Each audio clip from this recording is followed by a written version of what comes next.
Hai, salam Taruna. Hai guys, jangan lupa like, share, and subscribe di channel Adipati. Di video sekarang ini kita akan membahas tata tertib tes kesehatan dan kesehatan apa saja sih yang kalian persiapkan untuk kalian diperiksa untuk lolos seleksi si pencatar tahun 2021. Sebelum kita membahas lebih jauh, kita akan flashback dulu di tahun 2020, di mana di tahun 2020 itu ada tes kesehatan itu dibagi menjadi dua, yaitu tes kesehatan umum dan tes kesehatan jiwa atau KESWA. Nah, untuk di tahun 2021, mengingat pandemi COVID-19 kita ini belum berakhir, maka panitia seleksi si pencatar tahun 2021 mempersingkat seleksi untuk menjadi taruna kedinasan di bawah Kementerian Perhubungan. Nah, untuk di tahun 2021 ini, untuk tes dibagi menjadi dua, yaitu tes offline dan tes online. Apa sih tes online dan offline itu? Nah, untuk tes kesehatan online itu pembagiannya adalah di tes kesehatan dan di tes kesamaptaan. Karena mereka tidak mungkin, dan kan orang harus daring untuk tes kesehatan dan kesamaptaan, dia harus bertatap muka. Nah, untuk yang offline itu ada tes psikotes dan tes wawancara. Dan itu akan dilakukan secara online. Nah, di video kita ini kita akan membahas untuk tes kesehatan terlebih dahulu. Dan untuk tes kesehatan kesamaptaan, psikotes, wawancara, itu nanti kita akan bahas di video berikutnya. Sesuai dengan janji kita akan buat tes untuk tes kesehatan. Nah, sekarang kita akan bahas tata tertib yang harus kalian taati saat kalian akan mempersiapkan untuk tes kesehatan si pencatar 2021. Yang pertama, sebelum kalian melakukan tes kesehatan, 1 hari sebelum kalian tes kesehatan, kalian harus swab antigen COVID-19. Dimana untuk mengetahui kalian itu positif atau negatif.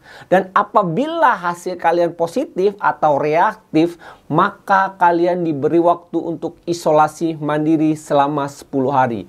Dan kemudian kalian akan mengikuti tes kesehatan susulan. Kedua, tes kesehatan akan dimulai pada pukul 6 waktu Indonesia bagian Barat. Nah, ini nanti kalian akan diajarkan bagaimana cara protokol kesehatan dan apa saja sih yang harus kalian persiapan. Nah, di sini makanya dimulai lebih awal. Yang ketiga, peserta wajib membawa. Apa saja sih yang harus dibawa? Yang pertama, kalian harus membawa surat pernyataan persetujuan pemeriksaan kesehatan yang bermaterai 10.000. Yang kedua, surat pernyataan bebas narkoba yang bermaterai 10.000. Yang ketiga, surat pernyataan pindah prodi yang bermaterai 10.000. Apa sih pindah prodi? Nah, sebelum di video sebelumnya kakak udah pernah bahas itu apa sih pindah prodi. Nah, pindah prodi itu apabila kalian nanti itu tidak lolos di prodi yang A, tapi kalian itu nilainya baik untuk di prodi yang lain. Jadinya kalian nanti akan dipindahkan ke prodi yang sesuai dengan nilai dan hasil kalian. Yang keempat, peserta wajib hadir 60 menit sebelum melakukan ujian atau melaksanakan kesehatan. Dimana kalian harus registrasi ulang dan gimana caranya kalian itu menerapkan protokol kesehatan selama tes. Yang kelima, peserta disarankan untuk sarapan pagi sebelum melaksanakan tes kesehatan. Biar kalian tidak nanti lemah, lemes, dan tekanan darah kalian akan rendah. Yang keenam, peserta wajib membawa alat tulis sendiri pribadi seperti pensil, pulpen, menggunakan masker untuk menutup hidung, mulut, sampai ke dagu. Dan membawa hand sanitizer. Kenapa? Karena kalian tidak akan boleh meminjam alat tulis.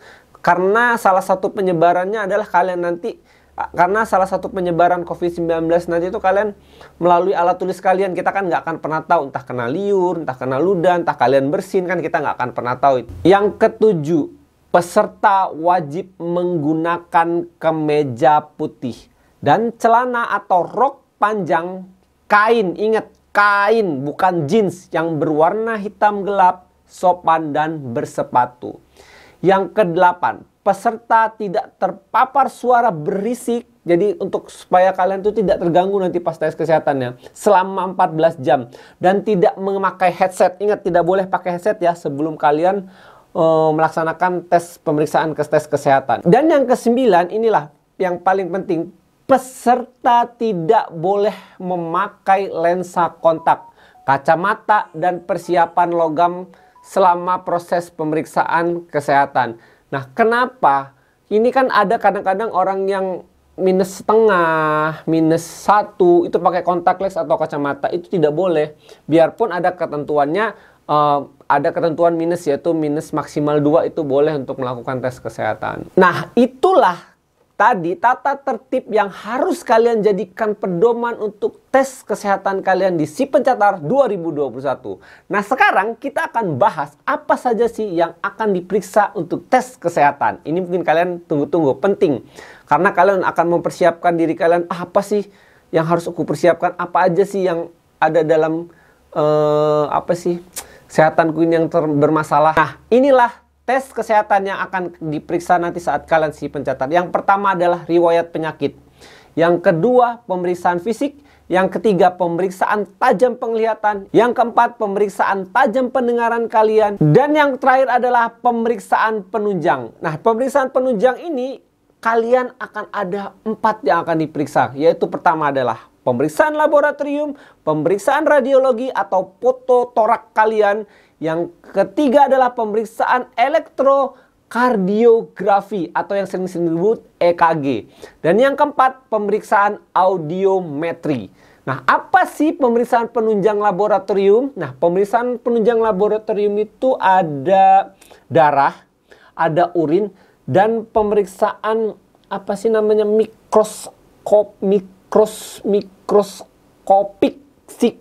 mikroskopik sedimen urin. Nah, itulah ketiga yang akan kalian periksa pada cek laboratorium kalian. Nah, nggak sampai di situ aja. Kita akan membagikan kepada kalian itu apa saja sih yang menjadi standar kesehatan untuk kalian lolos di Si Pencatar tahun 2021. Nah, untuk pertama itu kalian akan dilihat sikap dan keadaan tubuh keseluruhan kalian. Dimana sikap dan keadaan tubuh seluruh kalian itu dalam profesional baik. Maksudnya tidak ada yang mengot, tidak ada yang segala macam. Jadi badan kalian itu bentuknya baik. Yang kedua, tinggi badan. Nah, untuk tinggi badan ini kan kalian mungkin sudah pernah baca persyaratan di masing-masing persyaratan untuk masuk di sekolah kedinasan khususnya di bawah Kementerian Perhubungan. Nah, kalian kan nggak mungkin daftar dong kalau sudah kriterianya ada yang 160, ada yang 155, ada yang 155, ada yang 150, kan itu berbeda-beda untuk taruna-taruninya. Jadi kalian mungkin yang sudah daftar saat ini untuk tes kesehatan mungkin kalian udah yang pas lah untuk kalian untuk tinggi badan kalian. Yang berikutnya itu adalah berat badan. Nah, berat badan kalian ini harus ideal. Jadi ada standarnya, yaitu ideal standar itu ada namanya standar BMI normal. Nah, kemudian yang keempat ada tekanan darah kalian harus normal. Yang kelima nadi kalian harus normal. Yang keenam, nah ini keenam, kepala, muka, leher, dan tempurung kepala kalian itu harus normal. Jadi tidak ada yang mengot, tidak ada yang geser, rahang tidak ada yang berbelok. Jadi semuanya itu dalam bentuk yang normal. Nah, yang ketujuh yaitu hidung, dimana itu nanti akan diperiksa polip dan deformitas. Deformitas. Nah, kalian itu harus normal semuanya. Dan yang berikutnya yaitu ada sinus. Nah, sinus kalian harus normal. Terus terus gigi dan mulut kalian itu harus normal. Tenggorokan normal, telinga normal, membran timpani kalian normal, mata kalian normal. Nah, mata normal ini dalam arti ada standarnya ya, minus maksimal itu kalau nggak salah 2 kalau belum berubah itu. Nah, itu dada dan paru-paru kalian harus normal, jantung kalian normal, sistem pembuluh darah kalian pun harus normal, abdomen dan organ-organ. Nah, ini termasuk hernia. Nah, itu kalian harus normal ya adik-adik. Nah, terus anus atau rektum. Nah, ini apa sih anus kalian ya, yang kayak apa sih namanya? Apa ya namanya, lupa. Ambeien. Nah, itu jangan sampailah kalian ambeiennya ya. Terus sistem endokrin, terus sistem genitio urinari, terus ekstremitas atas dan bawah, bentuk badan, sikap, tulang belakang, dan keadaan otot-otot itu kalian harus normal semuanya. Jangan sampai ada yang ototnya melengot sini, melengot sana, karena nggak proporsional jadinya nanti. Terus kulit dan pembuluh lipe, nah itu harus normal. Neurologi itu kalian juga harus normal. Visus atau tajam penglihatan kalian ya, ingat tajam penglihatan kalian itu nanti ada jarak biasanya kan, itu kalian harus normal. Terus pemeriksaan laboratorium yang seperti yang saya bilang sebelumnya tadi, ada 4 kalau nggak salah pemeriksaan laboratorium yang sudah disebutkan tadi. Pemeriksaan fototoraks, nah ini semua nanti rangka dalam kalian akan dibentuk dalam foto. Terus kemampuan kalian membedakan warna, nah ini yang paling penting, jangan sampai kalian nanti diperiksa kalian buta warna, karena itu fatal. Kalau kalian buta warna udah otomatis kalian nggak akan lulus. Nah terus ada tidak terdapat cacat bawaan, dalam arti kayak cacat dari lahir gitu dong. Tapi kalau cacat kalian masih normal dan masih ada toleransinya, nanti waktu tes dengan dokter kesehatannya mungkin kalian masih dapat ditoleransi. Nah, nanti ada tambahan-tambahan pemeriksaan yang mungkin menurut dokter itu perlu kalian untuk dicek berikutnya. Mengingat ada nggak sih plus minusnya dari kalian. Jadi tenang aja buat adik-adik. Jadi tes kesehatan tuh yang ada di sini, yang ada kakak jabarin ini, jangan jadikan beban atau jangan jadikan kalian banyak banget yang akan diperiksa. Nah, kalian harus tahu juga darah itu nanti kalian ada yang tensi kalian, tekanan darah kalian itu semua, makanya diambil darah, diambil urin nanti untuk banyak tesnya, makanya nanti diambil darahnya agak sedikit banyak atau untuk berbagai macam tes yang ngambil dari sampel darah dan urin.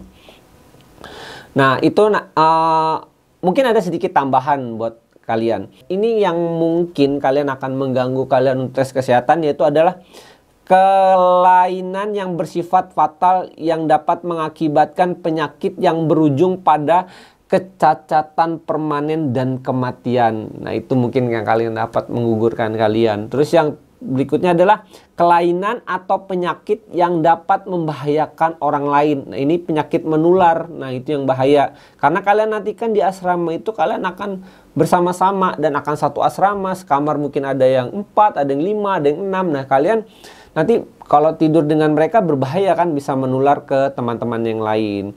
Terus kelainan penyakit yang dapat mengganggu kegiatan aktivitas selama di asrama saat mengikuti pendidikan. Nah ini dalam arti gini, sifatnya tuh berulang-ulang kali. Kalau sekali 2 kali nggak mungkin kalian sakit, berapa bulan kemudian sakit, segala macam sakit nanti di asrama yang mengakibatkan kalian mengganggu aktivitas belajar mengajar kalian. Nah, itu jangan sampai. Makanya tes kesehatan ini banyak prosesnya. Jadi buat kalian sebelum melakukan tes, kalian jagalah kondisi kalian baik-baik. Janganlah mau keluar motor, naik motor nanti yang bisa mengakibatkan kecelakaan yang itu dapat membahayakan kalian. Terus janganlah keluar rumah dulu. Ingat COVID-19 ini juga dapat menggugurkan kalian karena waktu kalian cuma 10 hari untuk isolasi. Mana mungkin kan, artinya nanti kalau lebih dari 10 hari berarti kalian tidak bisa ikut susulan. Jadi persiapkanlah kesehatan diri kalian masing-masing, kalian yang lebih tahu sebelum kalian melakukan tes kesehatan. Nah demikianlah informasi dari kakak, semoga informasi kesehatan ini dapat membantu kalian untuk lolos ke seleksi berikutnya. Terima kasih, semoga kalian lulus untuk menjadi taruna di sekolah kedinasan khususnya di bawah Kementerian Perhubungan dan menjadi cita-cita kalian. Demikian video ini, salam taruna. Hayo, udah pada subscribe belum? Jangan lupa like, comment, dan subscribe channel YouTube-nya Adipati 4. Oke?